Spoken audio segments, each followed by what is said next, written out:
Good afternoon. We are so pleased to be here to talk to you about Norquest's new Child and Youth Care Diploma program. I'm Becky Kelly, and I'm the Chair of Community Studies here at Norquest. And I'm Paula Cornell, and I'm an instructor here at Norquest, and I'm working on a lot of the curriculum for the program. So, we're going to try and answer any questions you might have thought you might have, and tell you a little bit about our program and what you could look forward to. And then at the end, feel free to send any questions you have, and we'll take questions at the end and hopefully answer any questions you have about child and youth care at Norquest. Yep. So what is child and youth care? What do you think child and youth care is? Oh, the short answer is child and youth care is a field of study where our graduates get to work with individuals and groups from 0 to 24 years of age and their families who are at risk for a variety of reasons. And that's the short answer for child and youth care. We also have on the website a more detailed explanation. Mm-hmm. Yeah. I think a lot of you might be wondering kind of what kinds of things you'll be doing. People in child and youth care oftentimes work in what we call the life space. So you're working with children and youth in their homes or in the community, as opposed to sitting down and counseling in an office. You're kind of counseling on the go. So you might be doing child and youth care while you're practicing sports or cooking a meal or driving somewhere. So it's all about kind of working in motion. So the life space refers to that other 23 hours. Mm-hmm. So if you think that a counselor or a social worker may work with a child or family at risk, youth at risk, for maybe an hour in a day, but their lives, there's another 23 hours. And so what happens that other 23 hours? And it is everything from on-the-go counseling through activities, through making sure that you have access to education. Are you enrolled in the right schools? Do you have the right coverage through Blue Cross? Did you know you can go on to post-secondary? Did you have breakfast? Did you have breakfast? It covers that whole gamut of life span. Yep, that's true. Okay. All right. How long is the program? Our program is a 2-year program, and that consists of day or evening over the 2 years. You can do full-time over 2 semesters, traditional offering, take a break, another 2 semesters, or you could do a lighter course load and do it over the 3 semesters each year and finish up within 2 years. Yep. All right. Admission requirements, those are all on our website, but maybe we'll just go over them kind of briefly. Mm-hmm. So language arts, the language arts requirement can be met in a couple of different ways. So you need 60% in either language arts 30-1 or 30-2, or 60% in ESLG 1860 or 1898. English language proficiency requirements, those are all on our website as well, but if English is your second language, you need to provide proof of ELP prior to admission. Yeah. And for more detailed stuff, refer to the website. Thanks. So we do have, because child and youth care is, you get your license to practice through the Alberta Child and Youth Care Association, and they do have minimum requirements for hours of practice. For that, we have 3 practicums in our program and a getting to know the community course, and it totals 600 hours of practicum time over the diploma. So lots of time in the community. Lots of time in the community. Mm-hmm. Mm-hmm. How many students are we going to take? Well, we like to keep our cohort size small, our class sizes small, so we really do shoot for 32 to 35 in the day or the evening offering. So we are hoping to, I would say, start with about 70 students. Yep. And we'll see. How much does the program cost? This is a tricky one to answer. Things are changing a little bit right now. So the website is probably your best bet for up-to-date information. There's currently an estimation of tuition and fees for both international students and Canadian students. So your best bet is to keep up-to-date, checking that website for any changes. Yes, tuition fees are not set yet for next year. So.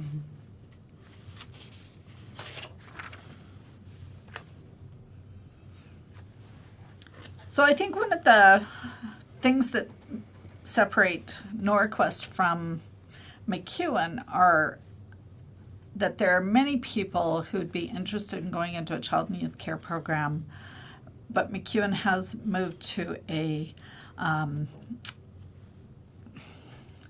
just lost the word. Degree? No. It's the highest qualified applicants. Competitive. Thank you. I knew there was a word. I was just going.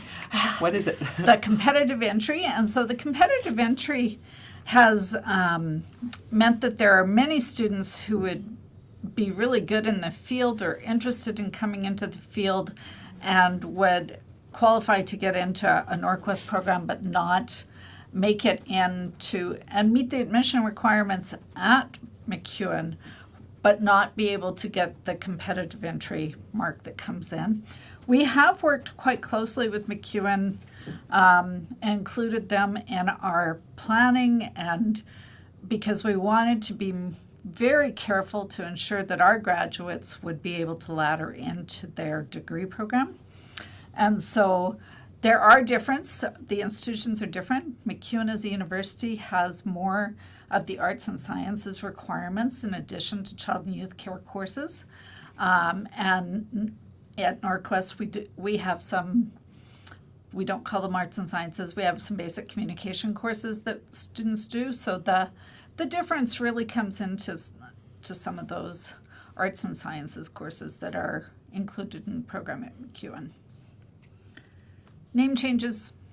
Our course names aren't exactly the same, but overall we're quite in line with, so that our students would be successful both when they graduate and go into the field, but also if they graduate and moved into MacEwan's program. Kind of speaks to what we were just talking about. Yeah. Those two things really do go together, because we did look at how are we going to make sure students have pathways, both into employment but also into further education. Mm-hmm.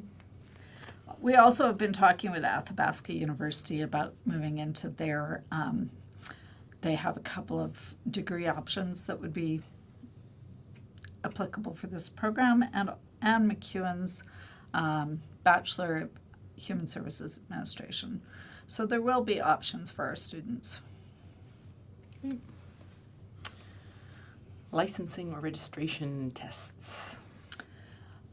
Unlike social work or practical nursing, where there are provincial and national exams and that are required mm-hmm. for licensing, mm-hmm. Child and youth care doesn't have those exams for graduates from programs that are fit within their required competencies.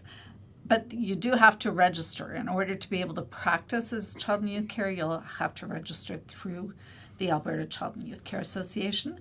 And so we've also worked closely with them in making sure that our diploma program will provide students with what they need to be able to get their license through them. Yeah, and they have a neat thing for all students. Their first year out of graduation of a program is free, so that's kind of nice. After that, you have to pay. Yeah. All right. How can I apply? On the website. Mm-hmm. Yeah, so you can apply now through Apply Alberta and apply for fall 2020. There is a $95 application fee for permanent residents and Canadian citizens. And yeah, any other information can be found on our website. There's right on the front page, actually, there's a link to child and youth care there. Yeah. Want to learn more? program information night. Come and talk to us. Come and listen to us. February 27th, it will be held here at our downtown campus, starting at 5 o'clock. We have both tables and information, people down in the atrium, but also there will be a session at 6:45. Sorry, I do too many. 6:45 is the Child and Youth Care Information session, and there'll be the post sign saying where the sessions are available that night. So, yeah. Come down and say hi. Yeah. All right, I think we're at the period of time for questions. Sure, Do you have any questions for us? Yeah, we have a few. So I'm wondering, I know that people obviously haven't gone on Practicum in this program yet, but do you have an idea of maybe where some of the Practicum locations might be, or where students will get some of this work placement opportunities in the program? Oh, well, have we talked Practicum? Only in our broadest sense, because we did invite community members into our curriculum development process, and we had a number of agencies that did come in and say that they would be interested in supporting our students in Practicum placements. We do not yet have any agreements with anybody for placements. Do you imagine that it'll be things like group homes, different community organizations, just working with youth at risk? All of the above. Yeah, okay. Practicums will be anywhere that a child and youth care worker would actually work, right? Okay. So we're providing spots for people to actually learn how to do that in community. Yeah. And I have somebody wondering if they have a different type of community studies background, like early learning and childcare. If they have a diploma, is there a possibility that they can get any credit for it towards the child and youth care program? There are some common courses across programs. So the written communication, the interpersonal communication, basic Child the development. computer skills, the child development course Right. might cross over. Child development is iffy because we do focus in child and youth care also on the adolescent development. And in our child development course, that gets just this little bit in early learning. So, but there is at least 9 credits that most students who have taken an early learning program from any of the Alberta colleges would have be able to get the credit for. Okay, and I would assume probably same for like community support worker as well? Yep. Those general courses, okay. And then Paula, as somebody who's kind of been developing the curriculum for the program, what can students expect to learn in their classes? What's some of the content that they would be learning on a daily basis? Yeah, every semester is a little bit different, so we have a lot of really interesting courses. Definitely learning about different development of children and youth over the lifespan. Families, learning about families, how to work with families is a big one. Helping skills. We have a trauma-informed practice class, so learning about working with people who have experienced trauma and young people who have been affected by trauma. Addictions and mental health will be a part of a lot of conversations, and there is a whole class on that.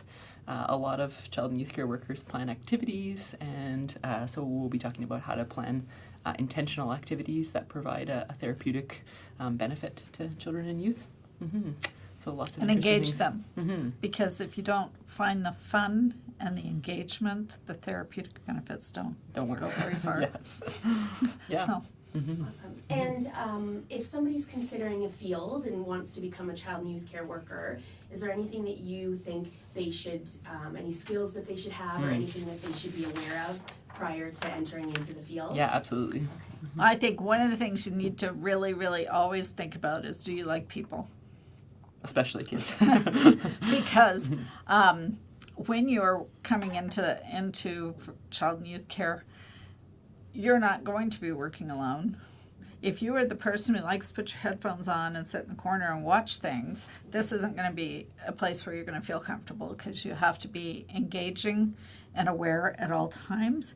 You have to be comfortable and curious in diverse environments, because you may be here, you may be in a community organization, you may be with people who have cultural practices or languages that you've never experienced, and so you need to be comfortable with that. You need to be curious.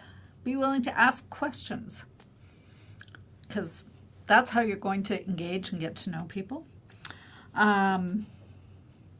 You You need to be able to read, write, speak, listen.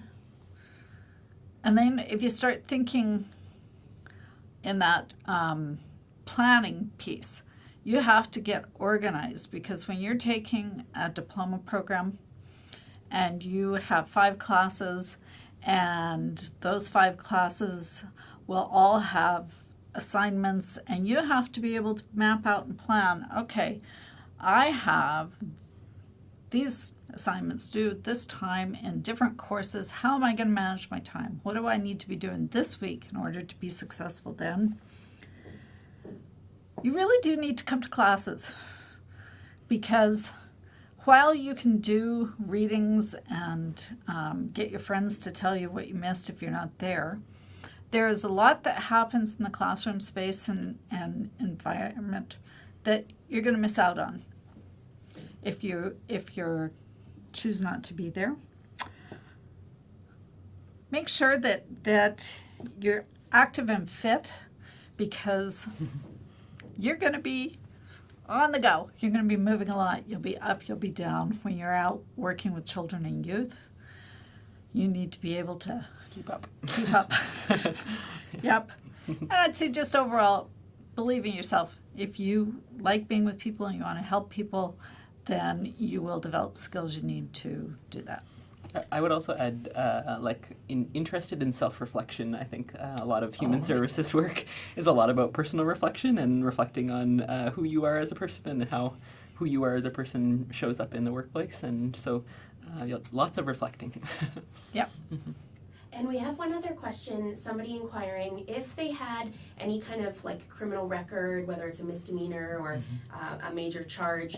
Do you think, I know that they could of course still apply to the program, but do you think that they would find difficulties in finding employment in the future and moving on with that career?